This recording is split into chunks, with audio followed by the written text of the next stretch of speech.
Assalamualaikum warahmatullahi wabarakatuh. Perkenalkan, nama saya Gorilmi dengan NIM 41820010003. Di sini saya akan mempresentasikan soal UAS komputer masyarakat dan menjawabnya dengan dosen pengampu Ibu Sarwati Rahayu STM/MSI.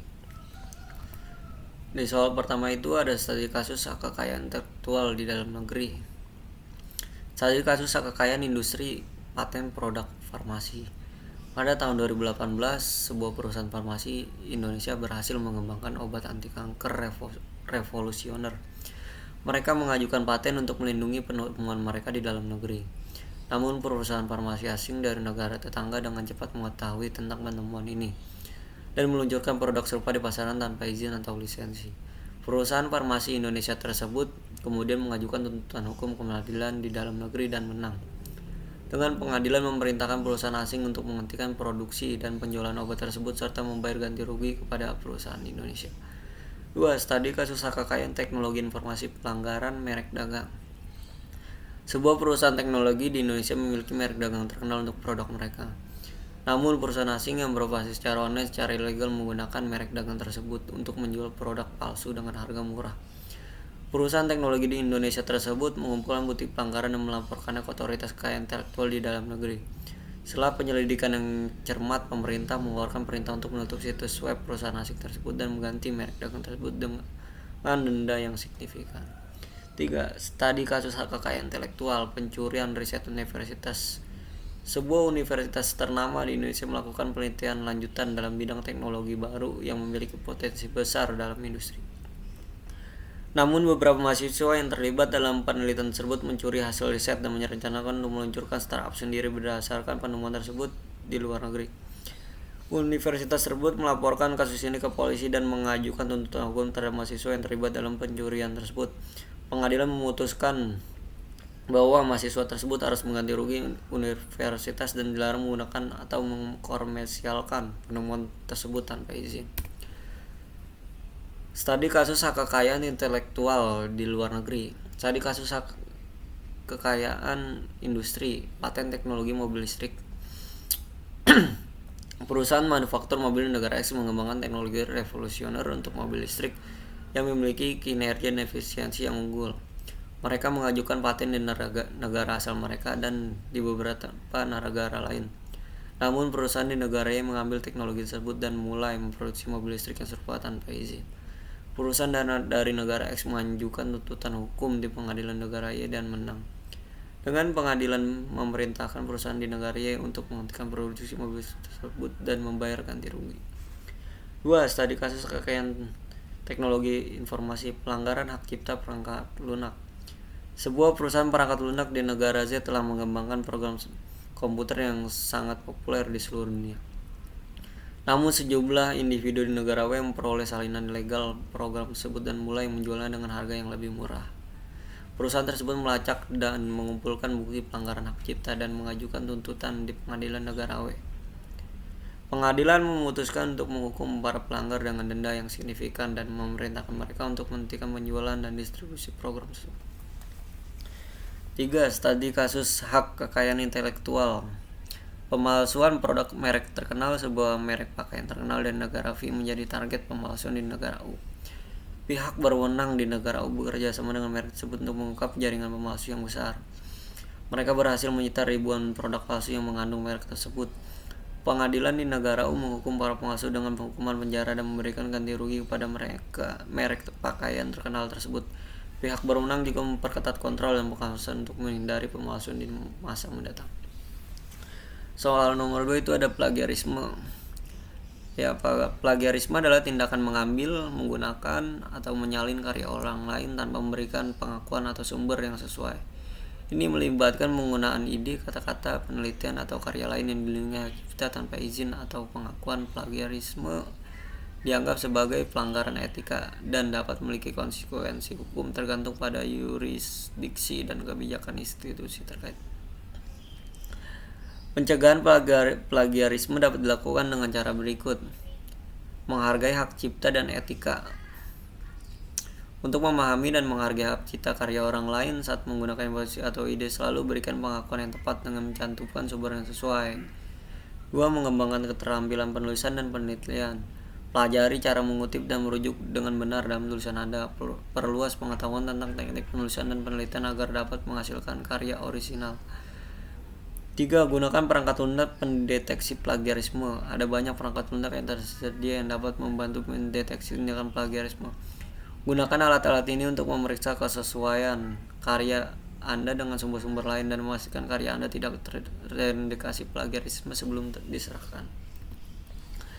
Ya, contoh kasus plagiarismenya itu ada dari kasus Jason Blair dari Amerika Serikat. Pada tahun 2003, Jason Blair, seorang jurnalis di New York Times, terbukti melakukan plagiarisme dalam tulisannya. Dia menyalin dan memanipulasi cerita dari sumber-sumber berita lain. Sementara mengaku telah meliput langsung peristiwa yang sebenarnya tidak dia kunjungi. Akibatnya Blair dipecat dari pekerjaan dan reputasi di New York Times tercoreng. Kasus Karl Zuckerberg dari Jerman pada tahun 2011. Karl Zuckerberg, mantan menteri pertahanan Jerman, ditemukan melakukan plagiarisme dalam disertasinya yang diajukan sebagai bagian dari gelar doktorat di Universitas Bayreuth. Dia menyalin dan mengutip tanpa mencantumkan sumber dengan tepat. Setelah terbongkar, Zuckerberg mengundurkan diri dari jabatannya dan disertasi doktornya dicabut. 3. Kasus Anas Urbaningrum dari Indonesia. Pada tahun 2013, Anas Urbaningrum, mantan ketua umum Partai Demokrat Indonesia, terlibat dalam kasus plagiarisme terkait tesis doktorat di Universitas Pajajaran. Dia diduga menyalin beberapa bagian dari tesis mahasiswa lain tanpa mengakui sumbernya. Kasus ini menimbulkan kontroversi dan mempengaruhi karir politiknya. Sebagai akibat, Urbaningrum mengundurkan diri dari jabatannya di partai tersebut. Nomor 3. Masyarakat informasi. Masyarakat informasi mengacu pada suatu bentuk masyarakat yang diwarnai oleh penggunaan teknologi informasi dan komunikasi yang luas, berdampak signifikan dengan cara orang berkomunikasi, mendapatkan akses informasi dan berinteraksi satu sama lain dalam masyarakat informasi. Informasi dan pengetahuan menjadi faktor penting dalam kehidupan sehari-hari, dan teknologi menjadi sarana utama untuk mengakses, menghasilkan, dan mendistribusikan informasi tersebut. Sebagai contoh, mari kita lihat sebuah studi kasus mengenai pemanfaatan teknologi dalam pendidikan. Misalkan ada sebuah sekolah di daerah pedesaan yang sebelumnya memiliki akses terbatas terhadap sumber daya pendidikan seperti buku, teks, dan guru terlatih. Namun dengan kemajuan teknologi informasi, mereka dapat meningkatkan akses dan kualitas pendidikan. Sekolah tersebut dapat mengadopsi program pembelajaran jarak jauh dengan menggunakan komputer dan internet. Dengan adanya akses internet, siswa dapat mengakses sumber daya pendidikan yang lebih luas, seperti video pembelajaran, tutorial online, dan bahan pembelajaran interaktif. Mereka juga dapat berkomunikasi dengan guru dan siswa lain melalui platform pembelajaran online, diskusi bareng, daring, dan forum. Dengan demikian, teknologi informasi memungkinkan siswa dan guru untuk terhubung dan berinteraksi terbatas oleh batasan geografis. Selain itu, dengan adanya masyarakat informasi, sekolah tersebut juga dapat meningkatkan akses informasi bagi masyarakat sekitar. Mereka dapat menyediakan pusat sumber daya informasi dengan komputer dan akses internet gratis bagi warga setempat. Hal ini memungkinkan masyarakat untuk mencari informasi, mempelajari keterampilan baru, dan mengakses layanan online seperti e-government atau kesehatan. 4. Analisis SWOT. 1. Kekuatan. Pengetahuan luas. Saya adalah mahasiswa yang memiliki pengetahuan yang luas dalam berbagai bidang, mulai dari sains, teknologi, seni, budaya, hingga sejarah. Keterampilan komunikasi. Saya memiliki kemampuan untuk berkomunikasi yang baik dan dapat dipahami oleh orang lain. Fleksibilitas. Saya dapat beradaptasi dengan cepat terhadap perubahan dan menyesuaikan dengan keadaan yang ada. 2. Kelemahan. Tidak memiliki pengalaman kerja. Sebagai mahasiswa, saya tidak memiliki pengalaman langsung dalam situasi dunia kerja. Ketergantungan pada gadget. Keterampilan dan pengetahuan saya terbatas pada informasi yang telah saya pelajari selama proses belajar. Saya tidak memiliki kemampuan untuk mencari informasi terbaru di luar pengetahuan saya yang terbatas. 3. Peluang.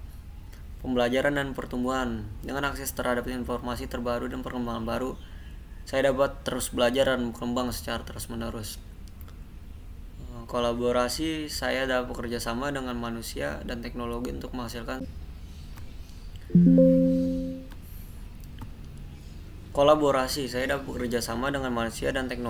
menghasilkan solusi yang lebih baik dan lebih inovatif.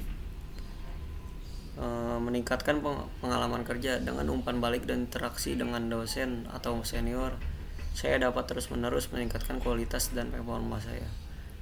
4. Ancaman, keamanan dan privasi. Dalam era yang semakin terhubung secara digital, kekhawatiran tentang keamanan data dan privasi menjadi ancaman yang serius.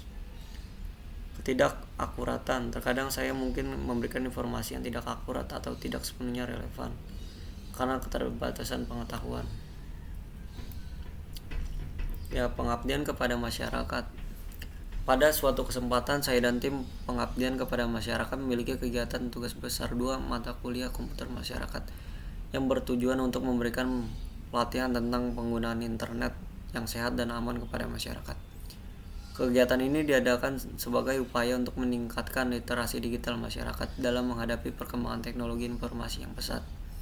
Sebelum pelatihan dimulai, kami melakukan survei pendahuluan untuk memahami tingkat pengetahuan dan kesadaran masyarakat terkait penggunaan internet. Hasil survei tersebut menjadi pedoman bagi kami dalam merancang materi pelatihan sesuai dengan kebutuhan mereka. Pada hari pelatihan, kami mengundang masyarakat dari berbagai lapisan termasuk siswa sekolah, orang tua, dan komunitas lokal. Kami memulai dengan sesi pembukaan yang berisi pengenalan mengenai pentingnya penggunaan internet yang sehat dan aman. Kami juga menjelaskan tentang risiko-risiko yang mungkin timbul akibat penggunaan internet yang tidak bijaksana. Setelah itu kami melanjutkan dengan sesi pelatihan yang lebih mendalam. Kami menjelaskan tentang konsep-konsep dasar seperti privasi online, perlindungan data, dan pentingnya menjaga keamanan akun. Kami juga memberikan tips tentang bagaimana mengenali konten yang dapat dipercaya, menghindari penipuan online, serta melakukan pengamanan perangkat dan jaringan. Selama pelatihan, kami tidak hanya memberikan penjelasan teoritis, tetapi juga memberikan contoh kasus nyata dan studi kasus. Kami melibatkan peserta dalam diskusi kelompok kecil, permainan peran, dan sesi tanya jawab untuk memastikan pemahaman mereka.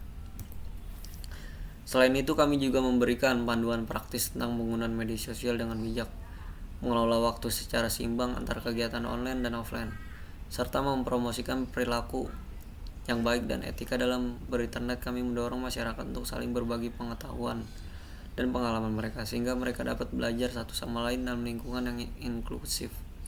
Setelah selesai dengan pelatihan, kami menyediakan sumber daya tambahan kepada peserta seperti booklet panduan dan daftar situs web yang bermanfaat untuk referensi lebih lanjut. Kami juga meminta umpan balik dari peserta untuk terus meningkatkan dan mengembangkan program pelatihan kami di masa depan. Melalui kegiatan ini, kami berharap masyarakat dapat memanfaatkan internet secara sehat dan aman, meminimalkan risiko yang mungkin timbul, dan menjadi pengguna internet yang cerdas dan bertanggung jawab.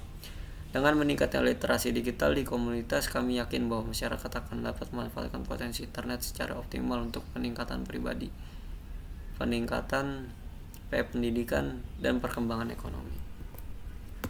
Sekian dari saya, kurang lebihnya mohon maaf. Wassalamualaikum warahmatullahi wabarakatuh.